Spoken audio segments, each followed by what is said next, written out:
Oke, jadi mungkin di video ini ada sedikit tips buat teman-teman ya, cara meningkatkan penghasilan di YouTube, yaitu dengan cara meningkatkan RPM atau bayaran per 1000 penayangan di YouTube, yang pada umumnya itu untuk konten standar ya, konten biasa itu cuman kisaran ya bisa di bawah 5.000, bisa di atas 5.000 per 1000 penayangan ya. Paling tinggi-tingginya itu belasan ribu untuk konten yang berbau teknologi ataupun tutorial software itu bisa jadi 15-an ribu mungkin ya.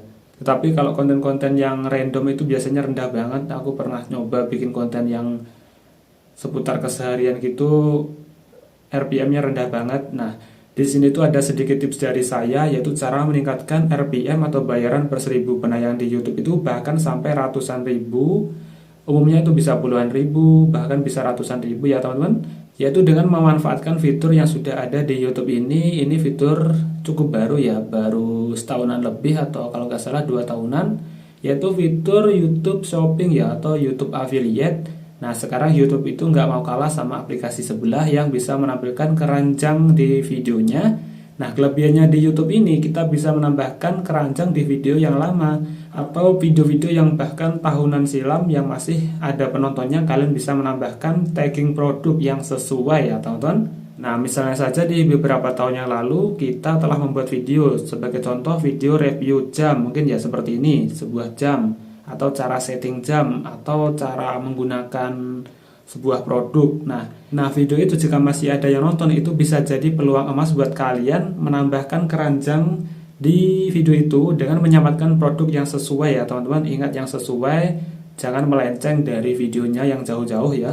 Jangan menambahkan produk yang tidak sesuai dengan videonya ya teman-teman, karena pengalaman saya ya, videonya itu dihapus sama YouTube, dan kalau keseringan dihapus mungkin ya fitur shopping kita itu akan dihilangkan. Nah, sayang sekali. Nah, jadi fitur ini itu sangat menguntungkan sekali buat kreator review ya teman-teman, review produk apapun, yang penting produknya itu bisa dicari di Shopee dan bisa di tag di videonya. Nah, itu sangat menguntungkan sekali buat kreator yang suka mereview produk. Nah, buat kalian yang masih bingung cara mendapatkan penghasilan di YouTube yang view-nya mungkin masih kecil ya, bisa menambahkan produk-produk yang ada di video kalian sebelumnya atau membuat konten baru yang berbau dengan produk ya, atau mereview produk atau tutorial produk. Nah, saya sendiri biasanya suka membuat konten tentang tutorial HP ya, dan saya menambahkan HP tersebut di videonya atau produknya itu di video, atau memberikan keranjang belanja di videonya. Mungkin ada yang penasaran sama HP-nya. Dan ada satu kelebihan lagi mengenai konten review produk ya, walaupun penontonnya kecil itu, sekarang itu semenjak ada fitur YouTube Shopping, sekarang itu RPM-nya itu ikut naik gila-gilaan ya. Karena pada umumnya itu orang yang mau beli produk di toko online biasanya itu mencari dulu review produknya itu di YouTube teman-teman ya, atau rekomendasi produk itu di YouTube, rekomendasi produk elektronik ataupun HP. Nah, itu biasanya komisinya malah tinggi, dan mereka itu selalu mencari informasi di YouTube terlebih dahulu sebelum membeli videonya.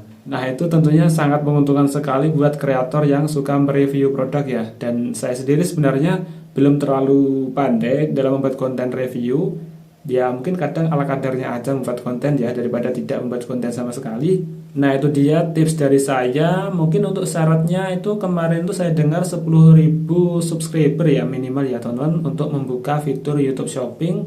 Oke, semangat buat teman-teman yang masih merintis di YouTube, dan saya sendiri sebenarnya itu masih tahap belajar ya, belajar terus untuk membuat konten yang cocok di algoritma YouTube dan juga disukai oleh penonton. Sekian dan terima kasih, jangan lupa like dan subscribe.